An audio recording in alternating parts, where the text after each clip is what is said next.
are you doing today, folks? This is Lip Seal, and you are here on The Fit. I'm here with Mr. Alan Surball here at Magical Memories presents Disney Finds Art. Good afternoon. Glad to be here. We are coming to you out of their store here right outside of Bally's and the Grand Bazaar shops. How are you doing today, sir? I'm great. Happy to be here, and welcome to our store. Thank you so much. Well, first I would like to say I'm a big fan of Disney, of course. I've watched it my whole life to this day. Honestly, I went to sleep watching Disney Channel. I'm just a big fan of it. How about yourself?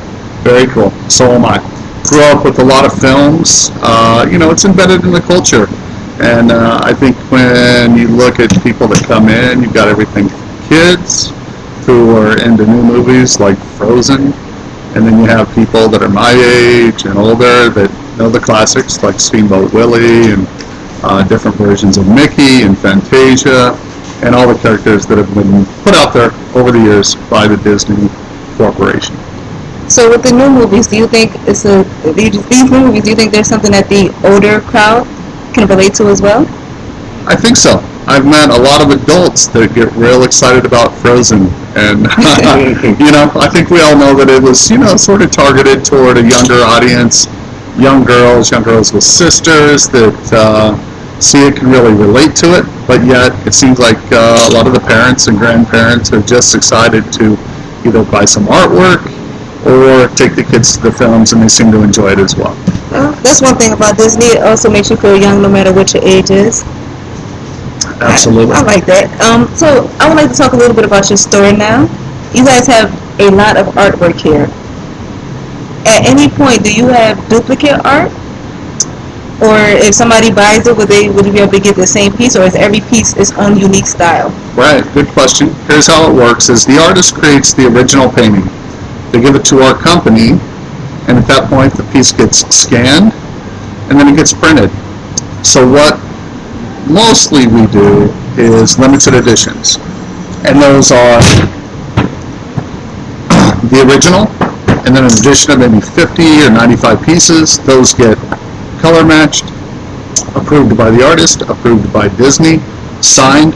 So when you come in, you'll see a piece. It could be the original piece of art, it might be the limited edition piece of art, but if you see it, chances are it's going to be available for a couple of years. But you guys do have some original one-of-a-kind pieces here in the store, correct? Absolutely. Right now we have about 5 originals. Of those, 2 have been published and made into limited editions. So what we like to do with customers and people that are interested in the process, we show them the limited edition. We put it up next to the original. We talk about the differences, how it was created, what the different features are. And it's nice to be able to see sort of the whole process, how it goes from an original to a limited edition. So with any of these pictures at any point, I do know that they are based off of the movies, but did any of these pictures, some of these pictures not make the movie scenes? Like they're in different scenarios or something? Yeah, generally everything you'll see here does come from a film. It'll come from a scene.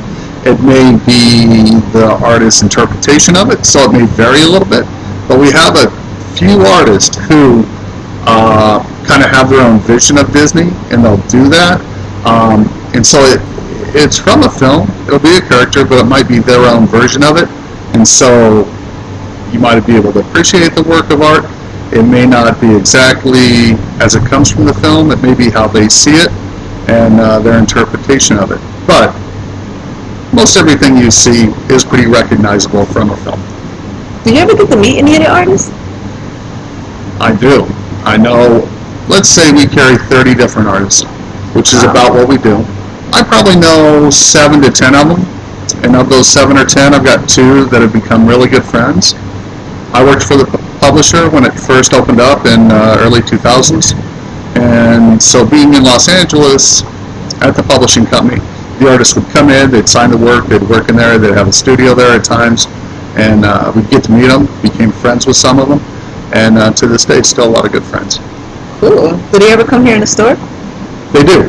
From time to time, we'll have artists come out, usually on a weekend. It might be a busier weekend in Vegas, and they'll either work on their piece. We have some artists that will do a performance piece. They'll create a high-energy Disney completed acrylic painting in 30 or 40 minutes, and it might be more like performance art. They'll have music, painting quickly, getting into it, getting the crowd into it, and it's a pretty fun thing to see. And at other times we have an artist come out, and it may be more low-key, where they're hanging out, they're working on a piece, they're signing pieces for customers, and telling their story about how they got into the business. That's pretty cool. So you mentioned that you worked for Disney. What was it that you did for them exactly? All right. When I first started, I was in Los Angeles working for Disney Fine Art, and it was when the program started. So we had taken it or been given from Disney to Disney Fine Art to continue the program and grow it. So I was first Western U.S. sales manager, and then I moved into international sales and covered Japan and the UK and Canada in terms of sales. And then I did a little bit of marketing as well, which was you talk to the owners of the company, talk about what pieces are coming in, what were popular, what were not popular, what we could improve on, edition sizes, who the artists were, special programs, a lot of things of that nature. How long did you do that for? I did that from 2004 to about 2008. Okay. And here at the store, you're a manager? I'm the manager here now, so I'm on the retail side now. Manage the store, in here almost daily, deal with a lot of the same issues, being inventory, what do you carry, what artists, set up the show, customer relations, and working with the owner to, try to create a great experience for our customers. So how do you guys pick your artists for which artists are going to be displaying their pieces here in the store? Or does Disney, the company itself, tell you guys which artist is going to be here? Right, good question. What we do is we have a broad range of things we can choose from, and we do have some latitude there, so it can be our decision. But for sure what we're doing is, for example, Frozen comes out, you have 7 or 10 artists do their version of it. You want to carry that because people are going to come in, want to see it, ask for it. On the other hand, if our owner or if I have a certain character that I really like, we can make that decision to bring in a piece that may be a little bit older, but what we consider a classic or a really strong piece of art or things that we think people might be interested in. Okay, cool. Yeah. All right, so how long do you think Disney has been around? Oh. I understand that it's been back in the black and white days. Yeah. That was a nice way to say it. That was a nice way to say it. It's been around for a long time. It has. The park, Disneyland, 1955. The Disney Corporation, I'm at a loss for the exact year, but I'm going to guess it was probably in the late 40s, early 50s that it really got going, and seems to be going pretty strong. But yeah, they have a big history. I have a question. I've always wondered this. Was Mickey Mouse the first character for Disney? I am going to say no. Whoa. Something that people, and they can Google this and check because it's new to me. There was a character by the name of Oswald, the Lucky Rabbit. And my understanding was he was the precursor to Mickey.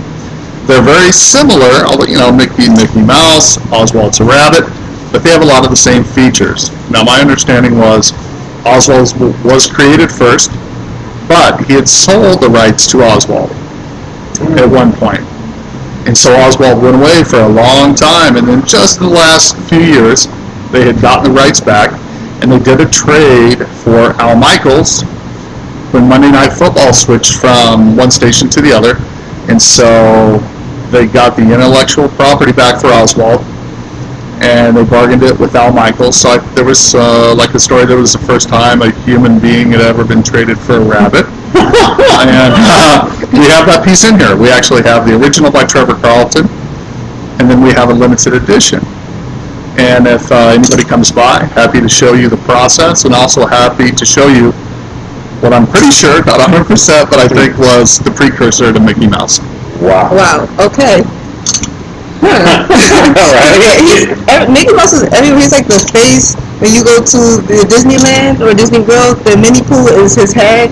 You watch Disney Channel, there everybody does the Mickey Mouse head. Right. So I would have just assumed that he was the first character. Well, I'll give you this. He is definitely the most popular character. Definitely. He's the classic. He's the face of Disney, and everybody knows Mickey. Right.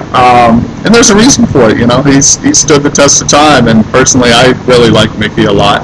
And I think what's also interesting is how many people don't like Minnie Mouse, right? Some people, I like Mickey, I don't like Minnie, I like Minnie, right? I prefer Mickey Mouse, and you're one of the nicer ones. Sometimes customers come in here with serious problems with Minnie. I don't know why. Well, you know what? My daughter said something once. She said the reason why a lot of people were still trying to get used to Minnie because Mickey was that friend that was just there for the adventures. Always there. Now you got Minnie, and it's kind of like Mickey. You're sharing Mickey with Minnie. It's like whenever guy gets a girl, he cannot give his all to everybody else, so he gives his all to her. So I feel like that's probably what happened with Mickey and Minnie. He gave his all to her. And some people got jealous. They were not feeling that too well.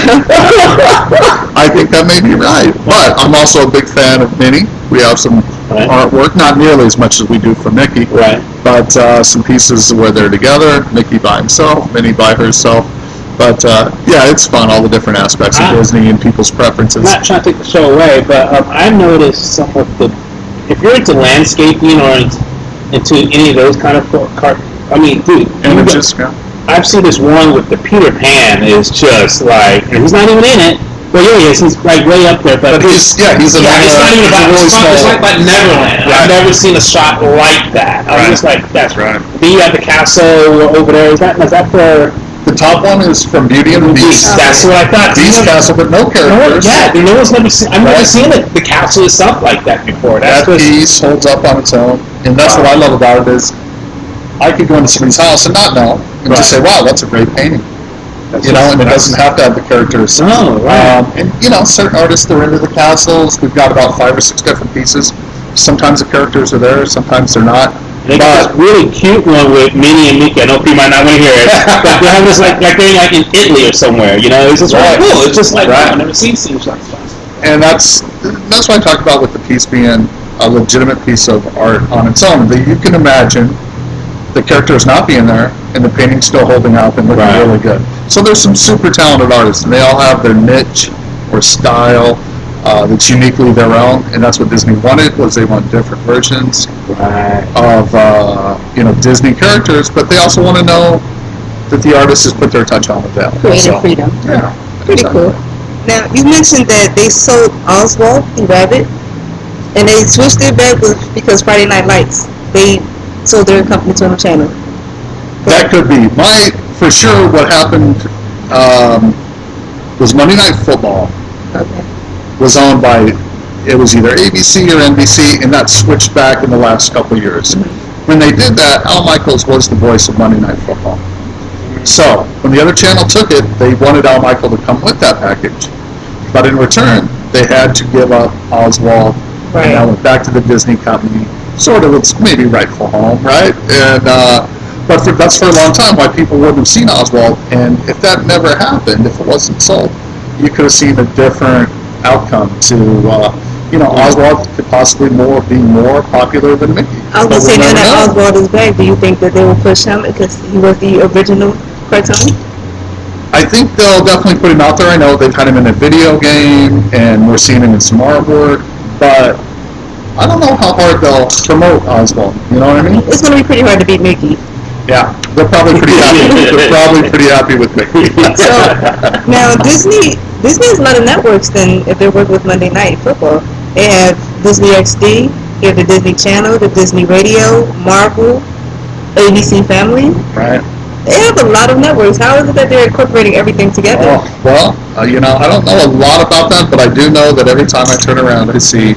Disney has another, right?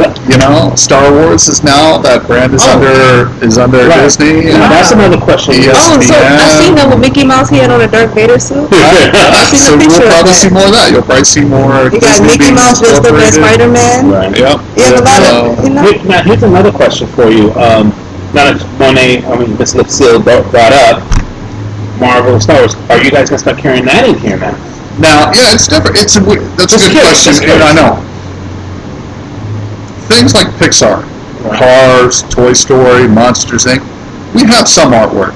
But Disney has somewhat shied away from doing it. I mean, we have some, it's little bits. So I would say you'll see select pieces here and there. Right. But their core has been things like the classic movies, right? Peter Pan, Snow White, Seven Dwarfs, and then new films that come out, like Frozen, that are going to fall in that line. Although they have all these different businesses, I think you'll see things, but maybe not to the level you would with the classic Disney. Gotcha. So, one thing I've noticed about the Disney movies personally, they bring a lot of the cartoon ones to the film, but the non-cartoon ones, such as they just show original movies, such as on Disney Channel, they just kind of throw them out there. Mm-hmm. Why is that so much? Yeah, I don't know. Or is it because cartoons are more popular? Yeah, I'm sure it has its audience. I'm not sure why they do that.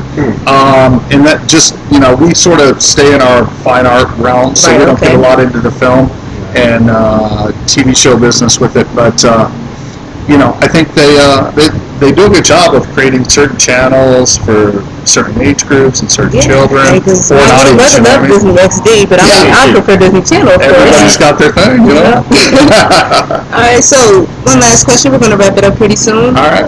How would you recommend to those who would like to get into Disney working for them? I understand there are programs, there are internships, but you yourself have gotten to work with Disney personally. How would you recommend that to others who are looking to be artists, musicians, etc.? Right. I think what you want to do is focus on your specific area. So for me, my background was fine art. I went to school and had a fine art degree. But it was everything. And at the time, I didn't, know specifically I was going to come and work for Disney Fine Art. But I knew I was going to be in the art program. And they have so many different products. That must have been a dream. Yeah, absolutely. I mean, I love the product. I can stand behind it. I believe in it. They do a good job. But I think for people, whatever their passion is, and that could be music, acting, animation, film, TV, so many different aspects of broadcasting, that whatever their niche is, to focus on that and then try to find a connection with Disney with what their passion is. But it's such a big company that I don't think it's tough just to say, I'm going to go to Disney and try to get an internship. I think it's much better to be focused, much like yourself, where you're working on a program and you somehow incorporate that like we have today. Or, people, whatever their passion is, to focus on their passion and then somehow try to adapt that into the Disney family. Okay. Wow. Well, guys, you heard it here first, and this is Lip Seal with Mr. Anna Sorbaugh. And we are here at Magical Memories presents Disney Fine Art, located right here at Bally's, in the Grand Bazaar shops right outside of Bally's. And this is The Fit. Thank you for tuning in.